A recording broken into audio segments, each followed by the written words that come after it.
All right, so this video is going to go over our polynomial intro section. This is basically section 5.1. It's not labeled that way, but you could add that. This is really the first section of this last unit. We're talking about polynomials. And so in this first part, we're asking what is a polynomial? So if we say something is a polynomial, what do we mean? So it's a special type of function that has lots of different applications. So for the intro, we had a few different examples of polynomials that we took a look at, right? And so notice that things that are polynomials, they have x's in them, they have variables, right? And they have different kinds of numbers, some fractions, some decimals, like this third one has a square root in it. But if you notice, all of the x's, all of the variables are just plain regular x's with plain whole number exponents. And notice that all of the exponents are only positive. Whereas if we look at some not examples, these are not polynomials, see that first one has a -5 exponent. That makes it not a polynomial. This one, the second one, 2 to the x minus 1, the variable is in the exponent. The next one is absolute value. The next one is a radical function. There's a decimal exponent, and there's more negative exponents. So when we're talking about these polynomials and what makes them what they are, okay, here's our rules. A polynomial has to have whole number exponents. It has to have a whole number exponents. Okay, they cannot be fractions. They can't be decimals. And then they also have to have positive exponents. All of the exponents have to be positive. They cannot be negative numbers at all.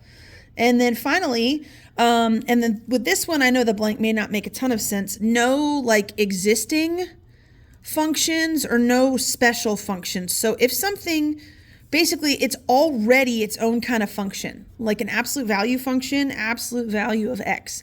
That is already its own kind of function. The square root of x, that's already a function, so that can't be in a polynomial. So when you look at the examples here, all right, so we have x to the 3/2. Okay, well, remember our exponents have to be whole numbers. So this is not a polynomial, so it would go to the not a polynomial box.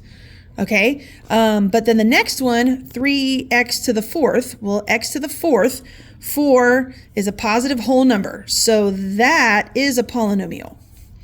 Okay, and then if we just work the rest of our way through all the ones you have listed on there, the only other polynomials we're going to see are going to be 1/2 a squared. That's a polynomial. Even though there is a fraction in it, we're concerned about the exponent, and the exponent is just a regular positive 2. So the other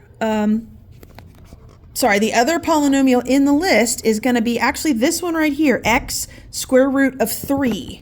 X square root of 3, believe it or not, that would be considered a polynomial because square root of 3 is a number. It's about 1.7. So we could rewrite this as 1.7x, and that x has a positive whole number exponent of 1. All right, so those are the polynomials. There's only 3. Everything else in this list breaks one or more of the rules, right? Absolute value, not a polynomial. It's already its own function. Negative exponent, decimal exponent, and then here, square root of x, that's a radical function. So all of those were not polynomials. All right, so there's part 1. So when we look at part 2 here, what are the parts of a polynomial? So we've got some key definitions here.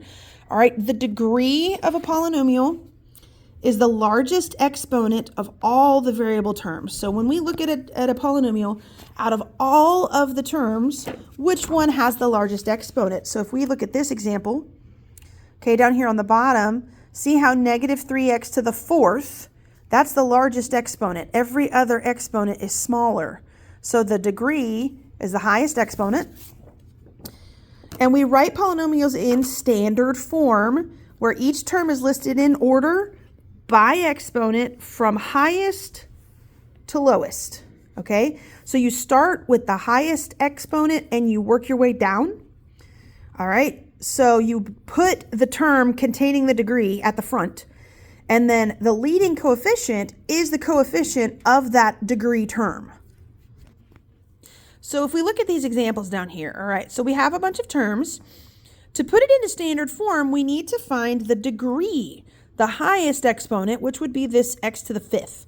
So that term is going to go first. So negative x to the fifth, and then work your way down. So the next one would be 3x to the fourth. Okay, then 2x squared, then negative 9x, and finally plus 7. So when it says to put it into standard form, that's what it means, is you rewrite it so that it's in order from the highest exponent to the lowest, okay? So then what is the degree? Well, the degree is just the highest exponent, which is 5. So when asked the degree, just give the number, 5.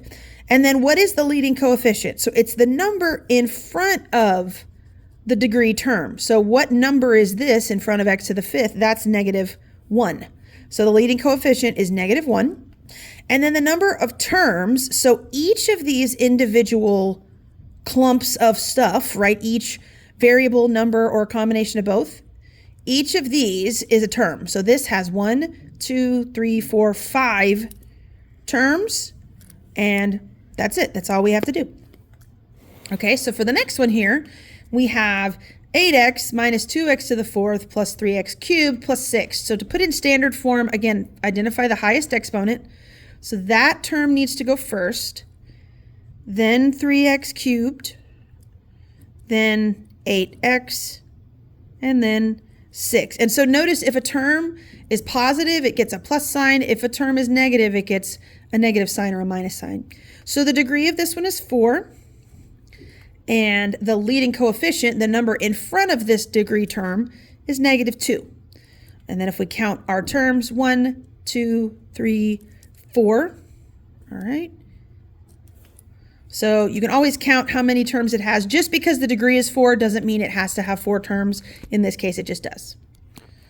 Okay, so now looking at part 3, we have how do we name polynomials? So naming polynomials, we have 2 things we need to focus on. All right, so we're going to focus on the degree of the polynomial. So what is the highest exponent of the polynomial?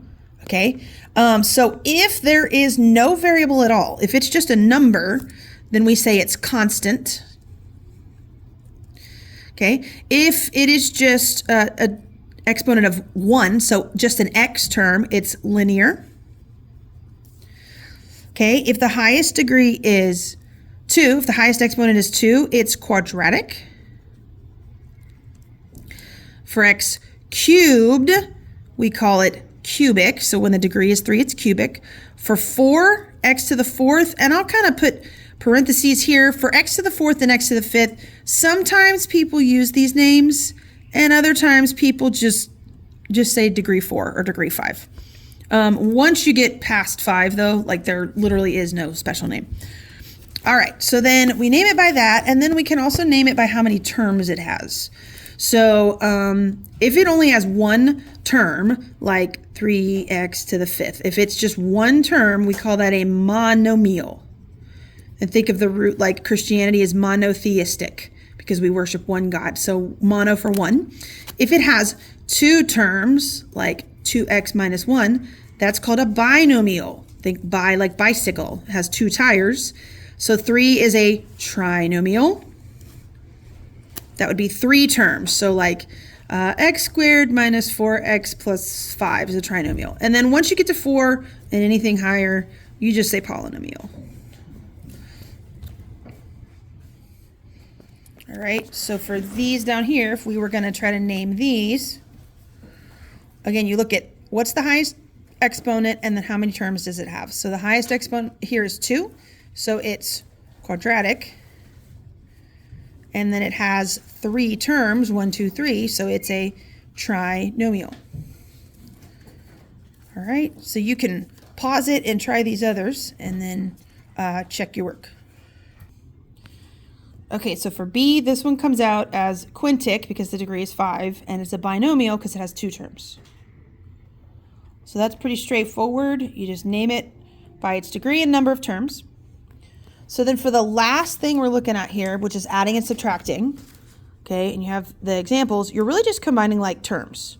So like terms would have a matching exponent. So like here in red, 5x cubed and negative 8x cubed.